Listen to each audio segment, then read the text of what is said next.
единый период нерабочих дней для всей страны и для всех отраслей экономики завершается. Но не завершается борьба с эпидемией. Ее опасность сохраняется. That's Russian President Vladimir Putin saying the period of non-working days for the whole country and for all sectors of the economy ends, but not the fight against the epidemic. It's not over. The danger remains, he added.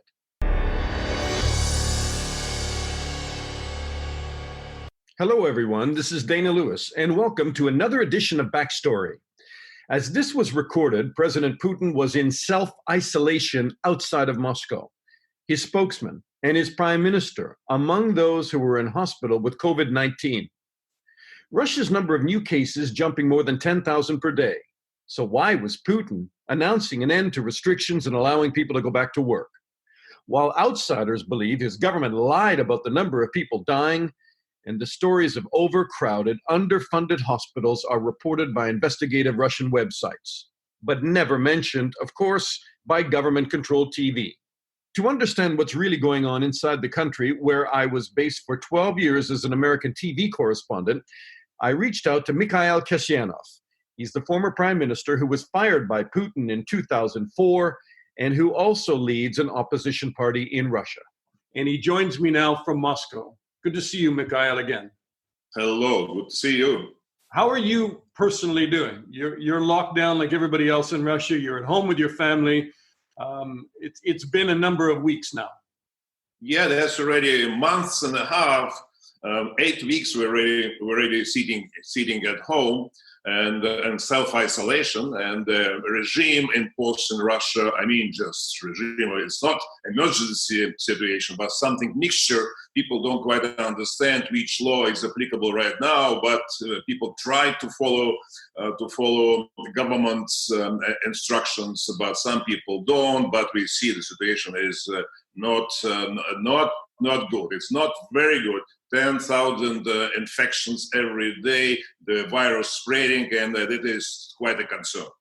Are they handling this the right way? I don't think so. First of all, that was a late reaction. And secondly, just economic financial support of people and businesses absolutely poor. And I think that will be a dramatic development during this year. I think we would lose more than 5% of GDP because Putin's government doesn't do anything in support. I think we will lose more than 10% of GDP. They're shrinking the economy by the end of this year. Is he losing his grip? People seem frustrated there. And there is not the kind of economic aid that we're seeing in other countries. And a lot of business people that I still talk to say that they may never recover from this. Yeah, that's a problem. That's a problem, political problem for Mr. Putin. He's losing his, popularity, if we can say so. In fact, it was not 85%, but was like 45, 50%. And he is losing this public support, and especially in big cities when people realize, educated people living in the middle class, and they realize that they're losing their money, they're losing their jobs, they're losing their businesses, and just there is no response. He originally downplayed this. And now he's outside of Moscow, appearing occasionally on television. But to me, and I want to do a reality check with you, he doesn't look like the tough guy we normally see, the captain of the ship, that somehow, to me, as he usually does, that he's delegated a lot of this to others, and he just doesn't seem himself. What do you think? Yeah, you picked up just an interesting feature. That's correct. He looks unusually, I would say, not strong enough, although he uses the same strong words to express that everything is under control and everything just in operation. But in fact, he doesn't know what to do because his political plan was to have amendments to the constitution, to make a zero platform for himself, to be another 1 or 2 terms as a president of Russia. He losing this time. He cannot make this voting. It's not a referendum, but some kind of approval, people's approval. But right now, I don't think just people would go to vote, and he understands these. and May 9th parade of victory over Nazi Germany was postponed, and all these events he planned as a political agenda, as raising his popularity and demonstrating his, I would say, power and strength. All those features disappeared, and now just he had to allocate funds. He has a lot of funds, 10% of GDP and government reserve funds. It's not international reserves of central bank. That's another 500 billion of US dollar. But we're talking about 10% of GDP in ruble, which is a budgetary fund, which this fund was created by me, specifically for such, I would say, black days. These black days came, but Putin doesn't react. And people asking this question, why these funds are not used to help them. He had to cancel the referendum to extend his term, to make constitutional amendments. But I mean, maybe that's not very significant because he'll just hold it again at another time. It's significant for him because it was his decision and he wanted his decision to be supported. If it's not supported, that's already some kind of weakening. And he understands this. And people would immediately start looking at him as I would say, the not quite strong president. And that's very important psychologically for himself. He doesn't want to be looked at as weak. That's why just in everyday operation, it doesn't mean much. You're correct, just expressing this. But from the point of view of just the strength of Mr. Putin and his reaction of all what's going on around, that's important. Important to get finalized, this plan to be finalized. But it is not. You and I have known each other a long time. I mean, I followed you around Russia when you were campaigning to run as an opposition president. And you told me once that if oil slips, and I know you spend a lot of time on economics, that if oil prices slip, the economy slumps, that people who put up with Putin's authoritarian regime will tire of it very quickly and he will lose power. Do you think we're there now? That's not the case, but of course, I would say such fluctuations in their minds, that's already in place. And that's why that's so important for Mr. Putin not to spend money, because just the reserve fund, that's the only feature of a strengthening of his power. He understands that his popular support is quite low and falling down. And that's why he doesn't want to spend money, because just to have this helicopter money, that's important for him just later this year, even later this year. Because just in a few months, some kind of not organized demonstration will start to appear, because people are already complaining that they have nothing to feed their children, and that's why just the patience could lose very soon. It's interesting that on mainstream television, of course, people carry the Kremlin's message, because you and I both know that the main channels are programmed by the Kremlin every day. So there's no freedom of press there. But people who live inside Russia, who follow a lot of the internet traffic and the digital traffic, say that the mood is changing and that there are a lot of jokes and there is a lot of anger and there is a lot of criticism of Putin and the prime minister and others. Yeah, that's absolutely correct. The negative attitude to Putin is growing. And it's hard time to Mr. Putin to decide. And in fact, he should start spending money to support people. He announced the program only for 1.8% of GDP, while all other European countries having this support with the maximum of or minimum of 10% of GDP of their support. And Putin has this money. That is not some kind of difficult, I would say, issue to find some way to borrow, etc. That's already existing fund to start spending and supporting small and medium-sized businesses and people in particular directly. Those people who losing their jobs and they have no money to feed their families. That is the issue, the critical issue. People's minds started to, I would say, to crystallize in a negative manner. Mikhail Kasyanov, the former prime minister of Russia, a Democrat, somebody whose opinion I always respect and perspective we appreciate. Thank you so much for taking the time to talk. Thank you for your nice words, Dana.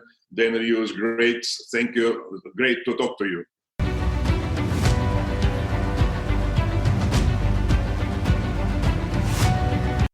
We in the Western media often overanalyze the state of Putin's grip on the Kremlin.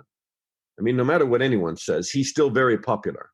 Even in this crisis, and he's managed to push decision-making now to local governors. So analysts say he can likely blame them when things don't go well.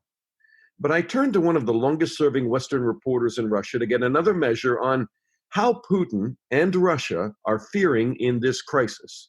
Fred Weir is a journalist with the Christian Science Monitor. And Fred, I know you from my time in Moscow as a correspondent. I was there for 12 years, and I consider that a pretty great track record, but I sense you must be double that by now. 3 times almost. I came in 1986 and have been here ever since. I've lived here permanently ever since. Has it gotten more difficult? Because people have asked me before, was it difficult to be a foreign correspondent based in Russia? Has it gotten more difficult for you? Do you feel you're writing the same stories about President Putin and his grasp on power endlessly with no kind of apparent progression?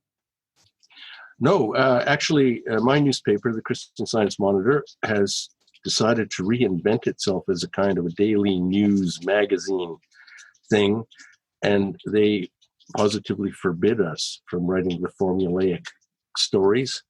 You have to go out and find some slice of life or story under the story that generates momentum. It's a newspaper founded by a church, and they have this sense of mission. But I have found that it dovetails really nicely with my own personal journalistic instincts, because I am really sick and tired of the Russia stories that, the recipe, which usually revolves around Putin and his evil doings. But it doesn't explain this country. And so the Monitor has encouraged me to go out and do stuff. I've done all kinds of things from the North Caucasus, from Siberia. This is a huge, diverse country and very, very little of it ever gets covered, Absolutely. Outside Moscow. Absolutely. Yeah. That's great. As we speak, I will have to bring you back to the news of the day in a sense that, there's a spike in coronavirus cases in Russia. Oil prices have hit bottom. Sanctions remain in place. People are locked inside. Businesses are failing. Putin doesn't appear to me to be a big guy in charge as he's always done. I mean, clearly he's in charge. But he seems less robust on TV, less strategic about this, because there's no one to blame, which has always been kind of his trademark craft, to blame the West. Is that a fair assessment? Yeah, I think that he has played what I think is a good role. I know I differ from a lot of people who can't seem to imagine that Putin would ever do anything sensibly, but he's stepped back. He's handed it over to a team of technocrats headed by Prime Minister Mishustin, who's now down with coronavirus himself, but also the Moscow mayor Sobyanin. They're very competent people, and they do all the heavy lifting. They do also all the bad news giving. Putin sometimes has video chats with local governors, and he gives these fireside chat type national addresses in which he announces good news and sounds reassuring. I mean, is he doing that because that's the most efficient way of handling the crisis, or is he stepping back and putting it on other people's shoulders so he can blame them later? He doesn't. Yes, that is the way the Russian political system has always worked. It's always been the wise czar and the bad boyars. It is an old formula in Russia, and Putin plays it to the hilt. But he also often plays on TV this guy who has his hand on the control panel and can handle absolutely everything. He gives these press conferences where he answers questions in depth and in detail about problems of sewage or schools that lack blackboards and things. So he isn't doing that now. And so he's criticized for not doing that. But I don't know. So far, you can't say that Russia has had a really remarkably good response to this crisis. I don't say the least, right? I mean, a lot of people feel that they They started late. They downplayed it. They even suggested at one point on television there that the United Kingdom was responsible in Wuhan. You know, some preposterous propaganda on some of the television channels was fed to Russians. You can find people saying idiotic things in various corners of the Russian media, but officially they haven't done that. You'd be hard pressed to find even their international language outlets like RT or Sputnik purveying disinformation.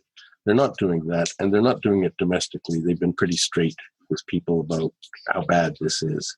Let's talk about Russians. I mean, first, the healthcare system. I mean, I've done a lot of stories in Russian hospitals, and there appear now, and you know, the healthcare system was dismal at different points, and I don't know what it's like today, but there's some dim stories coming out of hospitals where doctors are locked inside, sick themselves, trying to combat this in an underfunded and really desperate healthcare system.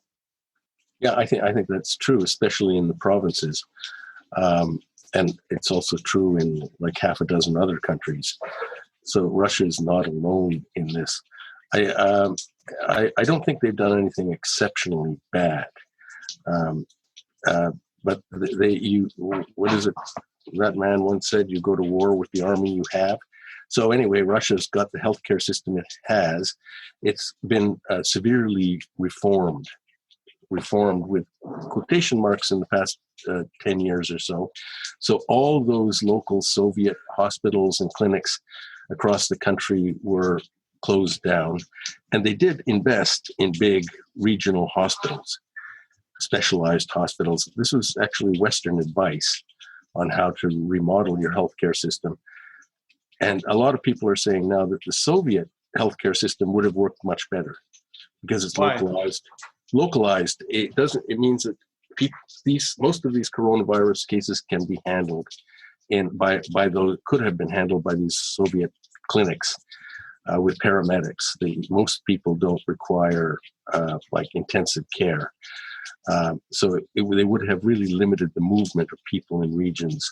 And these big hospitals, as they have everywhere, become vectors of transmission, spread it far and wide. They also don't have this system of nursing homes in Russia. It's very underdeveloped. And that's another thing that has seemingly become like critical hotspots in other countries. But they so far, I mean, it's hard to know. They're still on the upswing.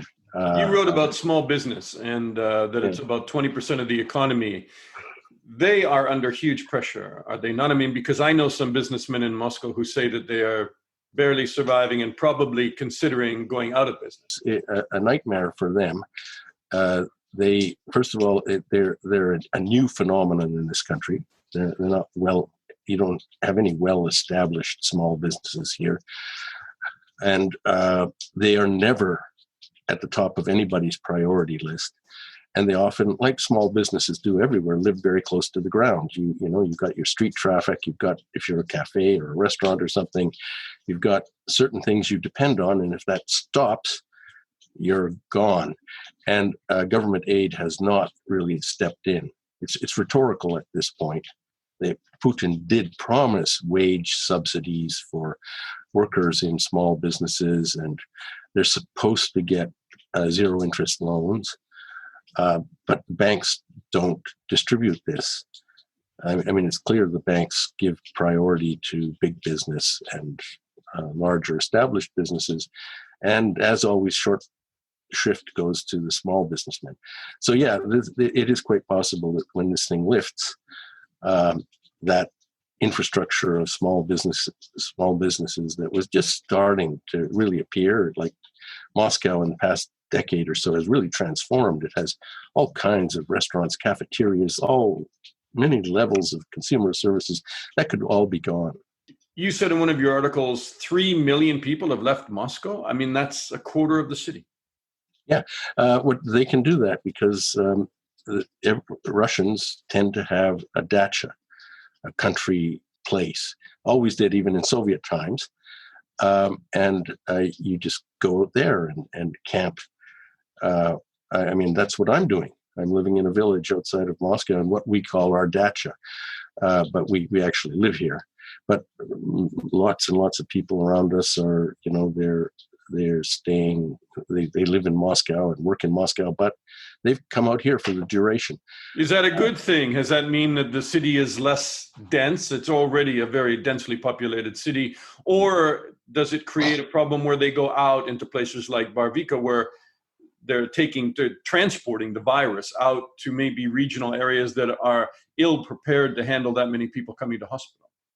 Yeah, I don't know if there is a clear and unambiguous answer to that, but I think it's good. People, first of all, most services are holding up, like a grocery delivery and things. So far, so good. We're in the 5th week of it now, and we just got our grocery delivery, and everything was there. So I think it's better to have people out of the city. It's always better to be in the countryside, and the weather is mostly good now. And you can do social distancing better out here. Although in our Pasiolok, our village, there are 7 cases registered. So we've got it here. There's no escaping from it. If there is a mounting challenge or a right-hand turn that you see coming in the road, what will it be? I don't know. I think it depends how long this goes on, because as you said in your introduction, Russia is under intense pressure. It's not just this coronavirus thing. It's ongoing sanctions and oil prices that have just collapsed again. And you have to admit, if you're sitting in my chair and having to analyze this stuff every day, that Russia has survived the past 6 years with that double whammy: low oil prices, Western sanctions. They not only have survived, but they've built up their state finances, balanced the budget. They've done a lot of defensive things. So they're not in a bad position to handle this. But if it goes on, there's just no country is going to survive as it was if this is another 6 months or something. Well, we wish you well, Fred. And of course, Russia, prayers to all those people struggling through this crisis. Fred Weir, a friend and one of the best news correspondents you can read, writing about Russia, from Russia, in the Christian Science Monitor. Thank you, Fred. Thanks, Dana.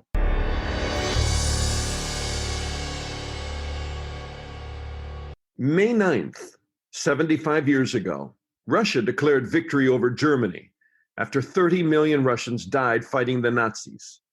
This year, the victory celebration on Red Square was canceled because of COVID-19. Several hundred soldiers were already sick with the virus, just rehearsing that event. But Russians are resilient, and we wish them well. I have many Russian friends. To them and everyone, good health. I'm Dana Lewis, and that's our latest edition of Backstory.